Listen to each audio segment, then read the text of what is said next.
ভীষণ শ্বাসকষ্ট হচ্ছে, তার সাথে ঘাম হচ্ছে, মাঝে মধ্যে অজ্ঞান হয়ে যাচ্ছেন। এরকম সমস্যা যখন আপনার হয়, স্বভাবতই আপনি মনে করেন যে আপনি হয়তো খুব দুর্বল হয়ে পড়েছেন। আবার অনেকে মনে করেন আপনার হয়তো সুগার ফল হয়েছেন, কেউ মনে করেন আপনার বোধহয় সোডিয়াম পটাশিয়ামের একটা কিছু ভারসাম্যের প্রবলেম হচ্ছে। কিন্তু শুধুই কি তাই না, এরকমটা ভেবে আপনারা কিন্তু শান্ত থাকবেন না। এই বিষয়গুলো হতে পারে হার্টের ভালভের সমস্যার একটা গুরুত্বপূর্ণ সংকেত। তাই আজকে আমরা আপনাদের সঙ্গে কথা বলবো হার্টের ভালভের সমস্যা নিয়ে। হার্টের ভালভের সমস্যা হলে শরীর কি কি আরো লক্ষণ দিতে পারে এবং তার কারণ কি, এবং তার পাশাপাশি তার অত্যাধুনিক চিকিৎসা কি, এই বিষয় নিয়ে কথা বলতে আজকে আমি এসে উপস্থিত হয়েছি মণিপাল হসপিটাল ইএম বাইপাসে, এবং আমরা আমাদের মধ্যে পেয়েছি ডিরেক্টর অফ কার্ডিওলজি এবং senior interventional cardiologist doctor Dilip কুমারকে।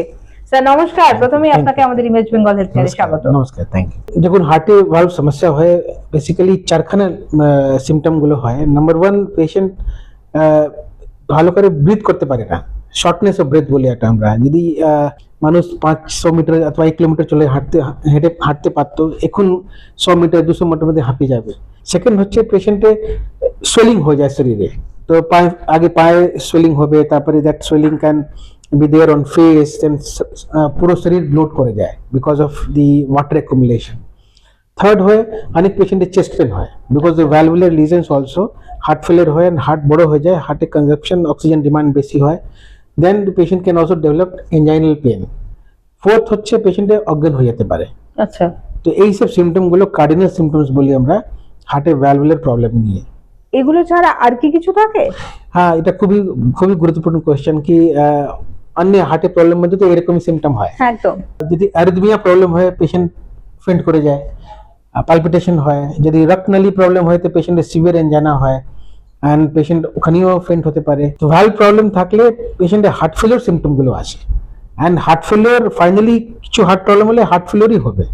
তো এই পাঁচখানা in every cardiac disorder these 5 symptoms will come this way or that way, কিন্তু লাস্টে হার্ট বন্ধ হবে অথবা হার্ট ফেলিওর হবে।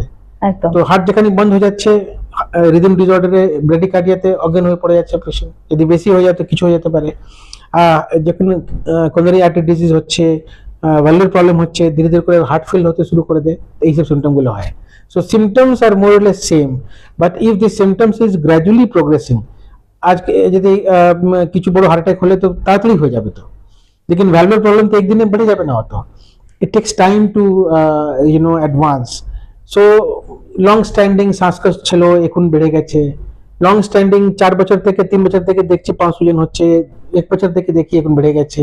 So this are gradually progressive symptoms, but symptoms essentially same থাকবে। আচ্ছা স্যার, কি কারণে হয় হার্টের ভালভের সমস্যা? ইন চাইল্ডহুড যেখানে রুম্যাটিক ফিভার হয়, তার সঙ্গে জয়েন্টে পেন হয়, and then the heart is also involved because of immunological reasons. rheumatic fever, rheumatic heart disease বলতাম। তো এখন ওর অনেক কমে গেছে প্রিভ্যালেন্স।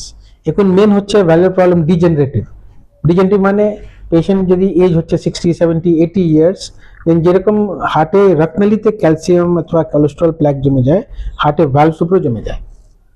তো ভ্যালভ দেন বিকাম স্টেনোটিক, এটা খুলতে পারে না, অথবা sometimes starts leaking.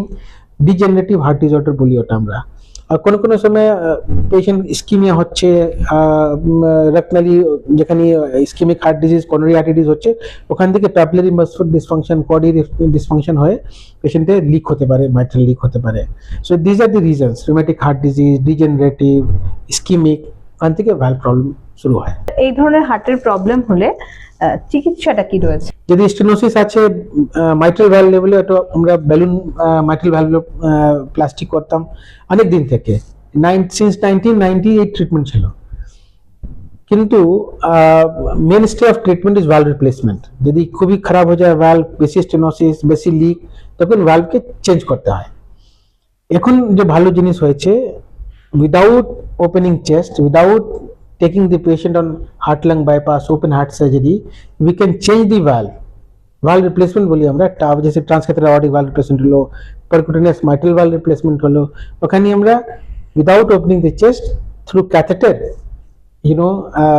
ways we can, just like catheter আমরা যে ছোট একটু ফুটো করে পায় ফেমোরাল আর্টারিতে, ওখান থেকে ভেনে ভিতরে we go inside the heart and inside the previous diseased valve we deploy this new valve.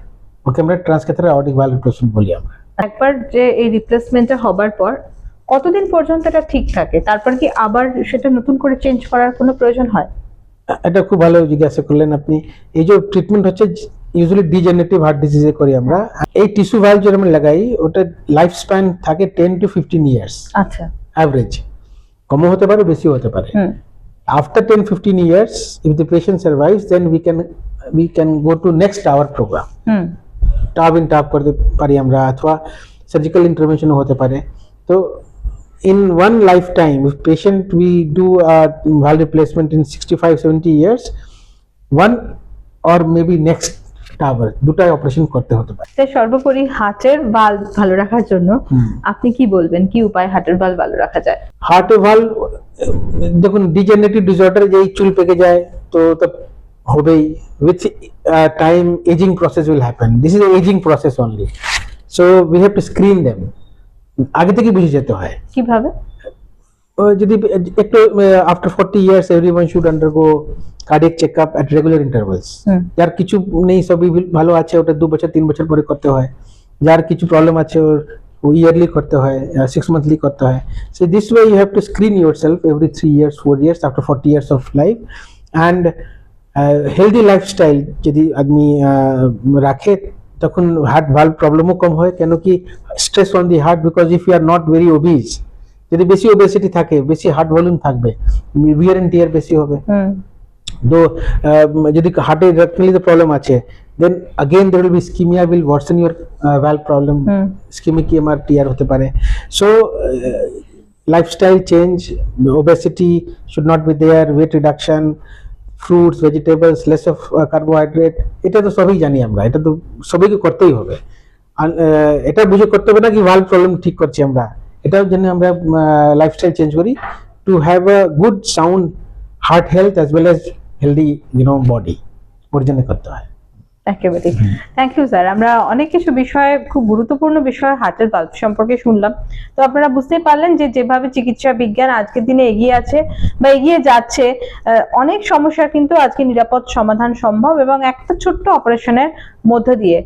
আপনারা যারা এই বিষয় নিয়ে আরো জানতে চান অবশ্যই আপনারা আমাদের কাছে এসে কমেন্ট করুন। আপনারা আমাদের এই চ্যানেলটি যারা দেখছেন তারা আপনারা আর কি কি বিষয় নিয়ে জানতে চাইছেন, কোন কোন বিষয়গুলো আলোচনা করলে আপনারা উপকৃত হতে পারেন, সেই বিষয়গুলো কমেন্ট বক্সে অবশ্যই লিখে জানাবেন। ইমেজ বেঙ্গল হেলথ কেয়ার অবশ্যই আপনারা লাইক করুন, শেয়ার করুন এবং সাবস্ক্রাইব করুন। সকলে সুস্থ থাকুন, ভালো থাকুন। ধন্যবাদ। ধন্যবাদ। Thanks to Image Bengal. Thank you.